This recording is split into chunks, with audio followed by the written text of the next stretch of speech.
Lords and ladies of the Duchy, welcome back to Duke's D&D Debauchery for Episode 2, as we continue to recount the tale of our heroes on the world of Renkaat and the Conduit. Where we last left our heroes, they had just met a huntsmaster by the name of Master Obej on the King's Road as they were heading west deeper into the kingdom of Nikia. Now, Master Obej had played a game of chess with Gorstag, our resident changeling rogue, and our mystic tiefling Dox had looked into his mind as we had recounted some of his early life of learning this game, basically, that simulates war, as Master Obej became very astute at the board in front of him.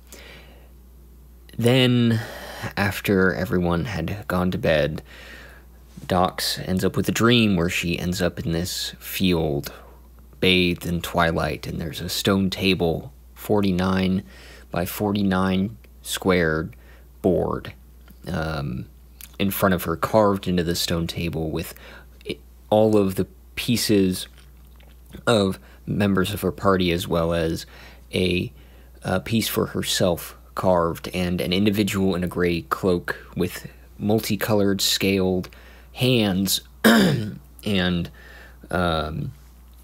claws reaches for the piece and turns it to her and asks her the question, "Who stands behind you?" Now, in this instance, Dox decides, after a short conversation with this creature at the other end of the table, that she wishes to be free of the burdens that basically have continued to shape her life, and that is, given the fact that she's a mystic and has some ability of foretelling, that really shaped her in her early life, because she basically foresaw that there was going to be a big fire in her caravan, and this was going to end up like murdering a whole lot of her family, this group of people that she was traveling with. And she tried to tell everyone in the caravan, and they just didn't believe her. And so eventually, when she's 12 years old, a fire ends up breaking out, and exactly as she said that it would, and she runs off into the night, as she believes that she leaves her family behind to die. And so that has really taken a toll on Dox, and so basically this character on the other end of the table is trying to offer some help, some assistance, basically to point her in the direction where she can move past that and kind of have this freedom of will that she has been really trying to wrestle. And so that's kind of the agreement that they come to, is that this individual will, when she's in need of some things, they can be a point of basically a resource to be able to reach out to. And that's kind of the end of that interaction. Before the rest of the party wakes up, it's Von Beck who's actually on watch, our dwarf paladin, and they notice Master Obej wake up, pack up their tent, and when they had first met Master Obej, he'd been walking along the road, and he had been leaning heavily on his staff. But in the early hours of the morning, just before sunrise, as Von Beck is watching this interaction happen, Master Obej is incredibly spry, and is not showing any of the wear and tear of the age that he showed in the previous evening. Packs up his tent, gets along the road, and then Von Beck hears, just at the edge of hearing and just at the end of his sight in the foggy morning, he hears a whistle come out from Master Obej as a gray horse finds themselves prancing out of the forest. Master Obej presents a saddle from out of his bag, deftly saddles the horse, and spryly jumps atop it and rides off eastward back towards Hetham along the King's Road. Dox wakes up, and the rest of the people all wake up at this point. Milo is still pissed off at everyone for allowing Master Obej to stay with them, but he kind of gets over it. But you know, there's a bit of unease at the end of the day when it comes to Master Obej and that whole interaction, and Dox obviously has a lot that's on her mind when dealing with that in particular. Now, moving forward, they continue to travel along the road. For the first time, they're at kind of the time of year is basically kind of like the middle of spring is about kind of when they started their journey. So there are some spring showers that are kind of rolling through, and so that hampers a couple of days of their movement, but they continue to move on. Both Milo and Dox basically using their kind of their typical nature, their nomadic nature, to roam around and find food for everyone. Although some of the days Roderick doesn't like the offerings that are available, and so he chooses to eat some rations instead of the wild game that has been prepared. But eventually they move forward. And there's an interaction that happens towards the time that they're reaching the Summer Palace, where Milo's the first to notice it. There's something in the forest that's watching them, and eventually points it out to the rest of the party, and they watch it for a couple of times, but they don't actually go towards the forest or anything to try and interact with it. They just keep continuing along the road. And eventually they reach the Summer Palace, although it doesn't appear to them to be the Summer Palace at first. The first thing that they're met with is hedges. And these hedges are rather thick and obscuring the view, and there's kind of like a 90-degree turn that they have to take before they enter the parade ground. And these well-worn pavers and kind of like all the weeds that are growing up in the midst of these pavers, as the Summer Palace has just been left in disarray for ages. At this point, there's an old there's like a marble column that's standing off towards kind of like the river end, so the southern end of the parade ground, and they go and inspect it, and they see that there's like metal that used to be inserted here, and there's like a whole bunch of stuff collapsed, metal like collapsed on there, so they can assume that they assume that there used to be like a ladder there for whatever was on top of the column. The Summer Palace itself that's presented in front of them is this eerily white-blue marble, and it's like the blue tint is just ever so subtle, but there are columns, and then there's like a well-kept door, but the palace itself only appears to be one story, with the exception of the far back, that appears to be two-story, and there are watchtowers, one watchtower at each corner. As they go around the southern side of the palace, they notice that there is kind of like an offshoot of the river that kind of gives this this very shallow. It's like there are pavers that are kind of along guiding this portion of the water, almost as if this was like where they would go to like regularly bathe, or kind of like, oh, this is where we go and play in the river without it being too dangerous, because they can kind of hear like the roar of the waterfall. That's a little bit farther back, deeper in, if you were following the river, and they find this rather decrepit door that's just barely hanging on, sitting on its hinges at the side. And they go up and they inspect, and they open the door, and it just immediately collapses onto the ground, because it's it hasn't been touched, because things don't seem to be around this place. That's one of the things that they notice, is like as they got like kind of into the into the actual parade ground and like closer to the palace itself, one of the things that they noticed was the lack of animal sound, right? And the lack of kind of like traces of animal that were directly around the palace itself. But they enter in, and there's kind of there's a mosaic, and it's about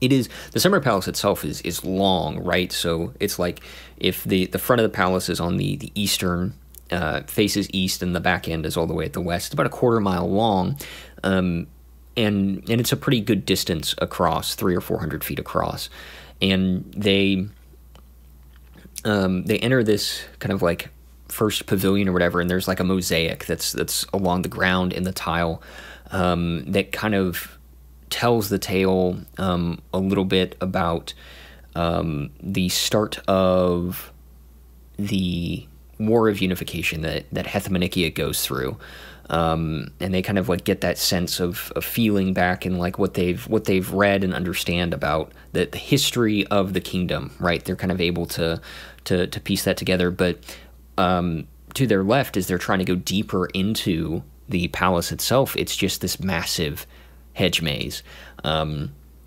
they end up having to traverse. And so they start spending some time trying to go through and traverse the hedge maze. And one of the first things that they kind of deal with is they get this sense that there are plants. They're like the hedge maze itself is moving, right? Ever so slightly.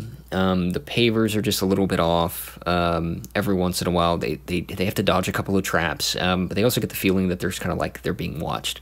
Eventually, like the hedge itself almost like comes alive as several portions of the hedge jump out, and these leshies end up attacking the party, which they easily dispose of, and then continue moving on their way.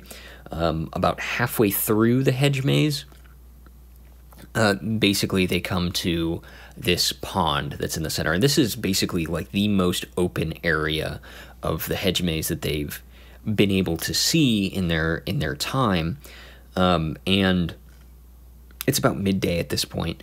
But the paladin basically goes forward and like destroys 10 gallons of water, like right in the center of this pond. And in the center of this pond, there's this lily, basically, that's just kind of sitting there and floating right in the middle, just chilling.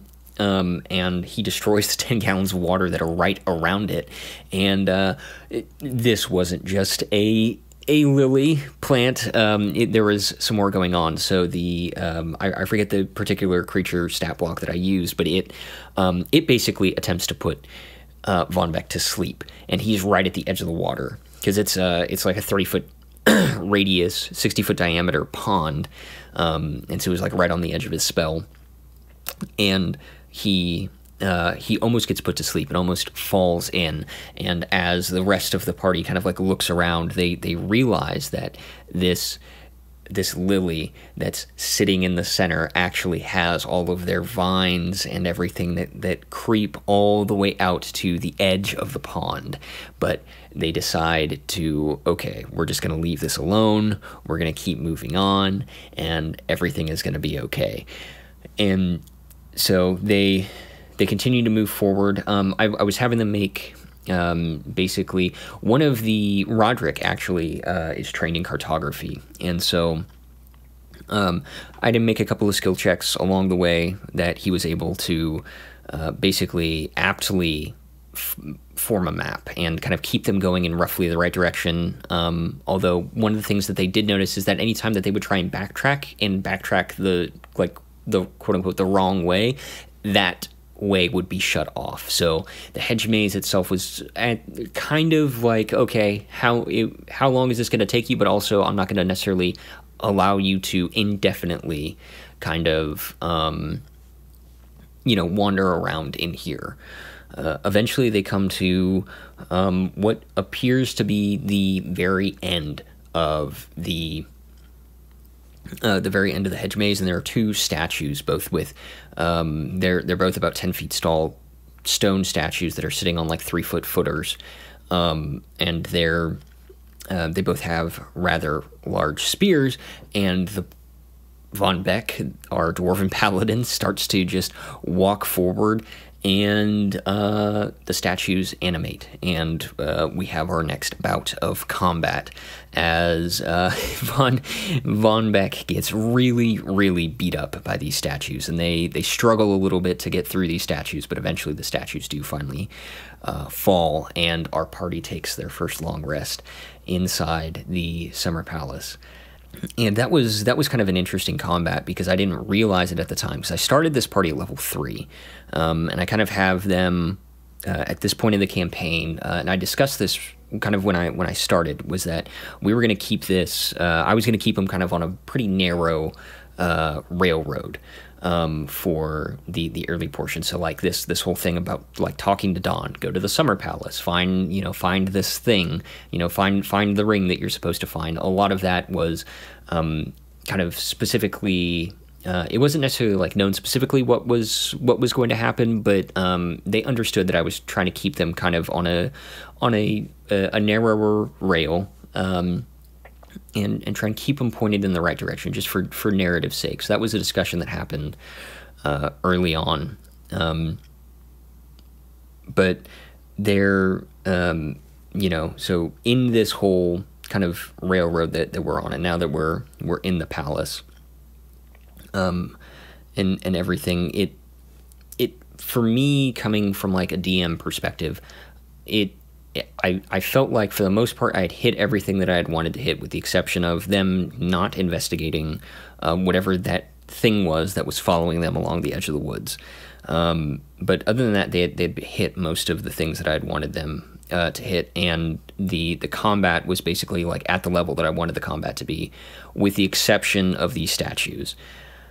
Technically, the first hit that I made against Von Beck was a crit, right? So I rolled a 20, a natural 20, should have been a crit, and with the damage that I rolled, it should have one-shot him because they were level 3, and I completely missed that damage calculation, and so Von Beck is able to not be downed by basically the first action of this combat, and he's able to continue and fight on, and they're able to survive, and they don't immediately lose someone in the first like real challenging combat.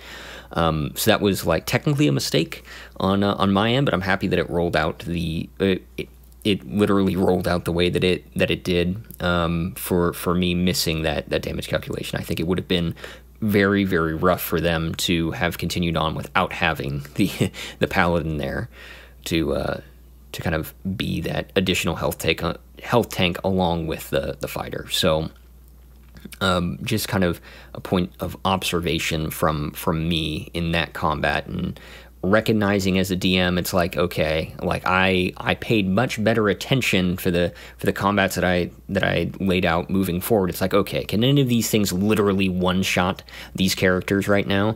Because if they can, then I am wrong, and I should reconsider that combat. So that was kind of an interesting growing point for me. But I think that was the end after they take their long rest. That was the end of our second session of this Tale of Our Heroes on Renkaat, and I hope that you enjoyed some of the shenanigans that they're getting into, as well as some of my perspective as a DM on the other end of the screen. Thanks.